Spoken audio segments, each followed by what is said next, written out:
Hello and welcome to COVID Conversations. We know you have many questions, and it's our goal to provide clarity and understanding during this unique and challenging time in our world. Today, you will hear from one of our campus leaders as they provide answers to some of the more frequently asked questions submitted by our campus community.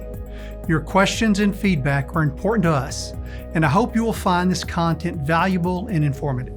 We appreciate your concerns, and we're thankful for your continued commitment to the capstone. We are all tied together, and together we will ensure our campus is a safe and welcoming environment for everyone this fall.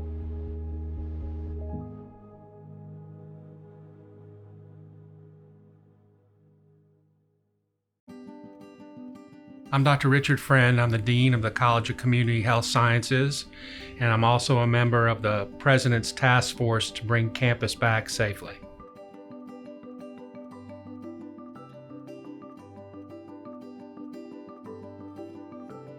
Three things that faculty, staff, and students will need to do before they come back to campus. One is they'll need to receive an approved test for COVID-19 to make sure that they are virus-free. The second thing they'll have to do is undergo some web-based training to help educate them about safety and protocols here on campus. And finally, they'll have to sign up for a health tracker and input symptoms and other questions on a regular basis. If they do not do it, they'll be reminded via text that they have to enter the health tracker app on a regular basis.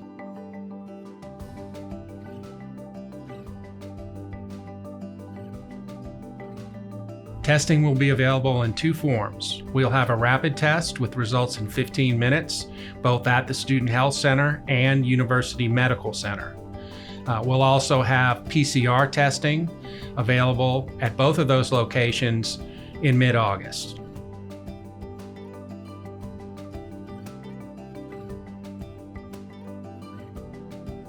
The faculty and staff testing is being performed with the best point of care test on the market. We've used the Sophia platform, which is manufactured by a company called QDEL, since mid-June, and it's performed exceptionally well.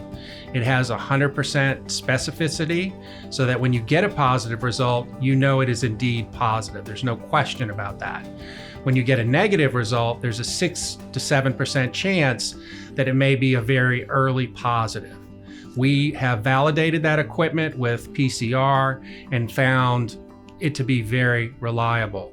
The student testing will all be done through PCR, and my understanding is those results will be back within a short period of time. Testing is being paid for by a $30 million grant from the governor's office, which was received through the CARES Act, a federally funded program for all returning students throughout the state.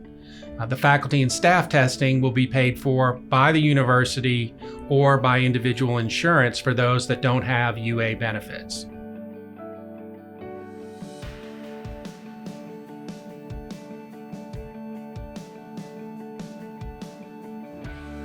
UA will pay for all costs associated with the reentry testing.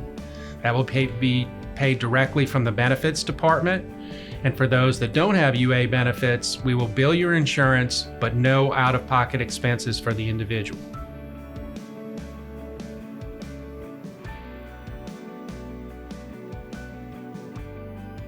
During the semester, we will do sentinel testing of populations across campus.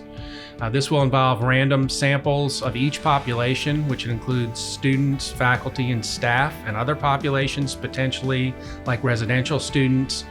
Approximately 4% of the population will be sampled on a regular frequency, either weekly or every other week or some other frequency. This will help us identify disease burden on campus and will also help us identify potential hotspots. We'll also have testing available on a daily basis for those that may be having symptoms and need to have the answer right away.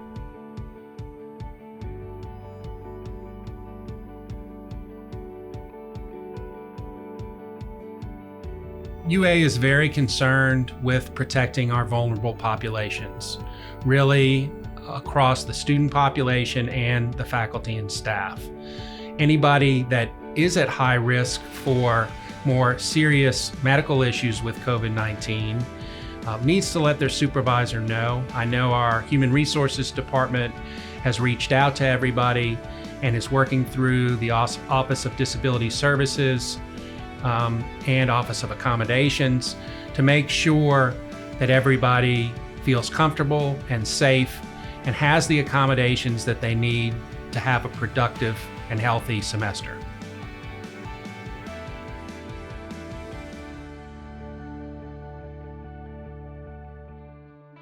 Enforcement is a difficult question, and I think the UA team has really come up with some good innovative solutions to this. It's critically important that every member of the UA campus follows the health and safety protocols that have been mandated. If they're not followed, there will be a series of progressive disciplinary steps to help that individual understand the importance. And I know that it will also be part of the Student Code of Conduct and part of the Human Resources Progressive Counseling and Disciplinary Action Sequence.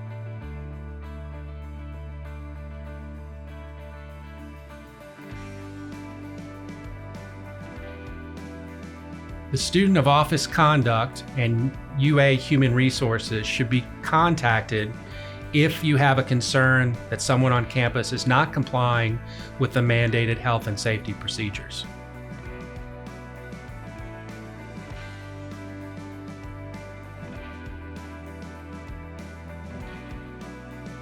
We've set up a very innovative approach to making sure that students who are positive have their personal information protected and that they're notified in a timely fashion. We've set up a CV-19 call center, COVID-19 call center, which will field all of those questions, will engage in employee and student notification, and follow the current recommended public health guidelines.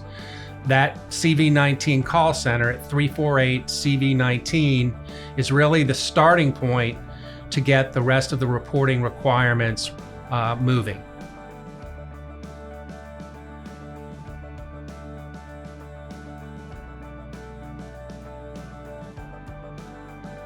If a campus member comes in close contact with somebody with COVID-19, our CV-19 call center will make every effort to provide the appropriate notification. We will do this in a timely fashion, and we will track how long this takes. Our goal is to provide that notification within 24 to 48 hours.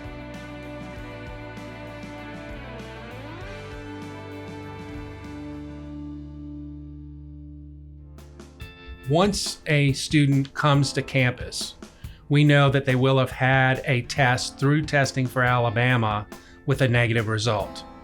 If that result is positive, they will be asked not to come at campus and quarantine at home until such time as the public health recommendations for re-entry are met. That could include a specific quarantine or isolation time or a negative test.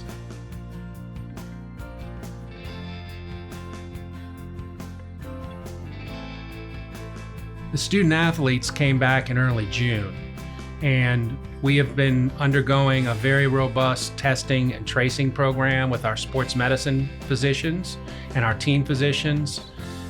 That population has had immense scrutiny. They're really working out in small groups, in the same groups, so that we know who they've been around, and they're tested on a regular frequency.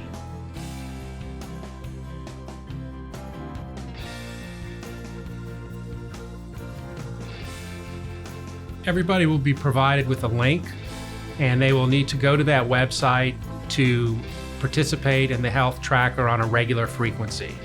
That will be as often as daily, but may be every 3 days as the semester goes on.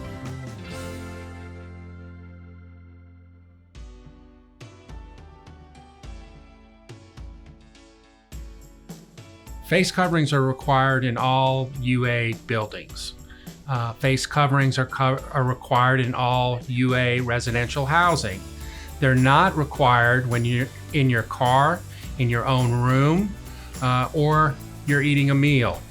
However, I would caution everybody to always social distance 6 foot apart when you can't wear a face covering, particularly when eating.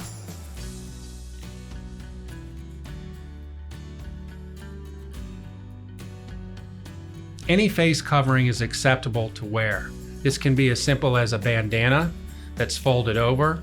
It can be a face covering with any appropriate logo on it. It's important that each face covering cover the entire nose, mouth, and chin, and that it be worn in all of those areas that we've previously mentioned. There are really no exceptions to this.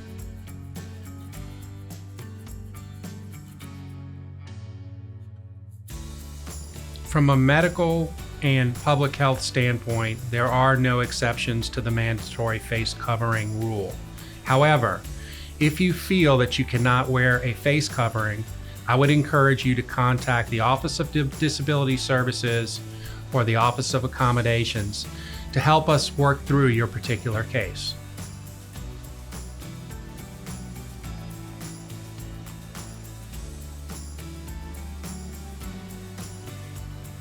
Anybody on campus that requires personal protective equipment for their particular role will be provided with personal protective equipment.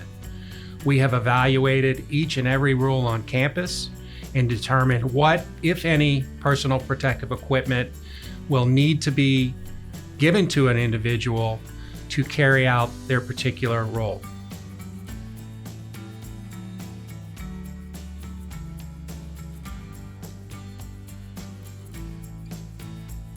I think it's very important that every individual that comes back to campus for whatever reason keeps in mind that it's their responsibility to keep campus safe. If everybody follows the health and safety protocols that have been approved, campus will function smoothly, efficiently, and we'll have an awesome semester.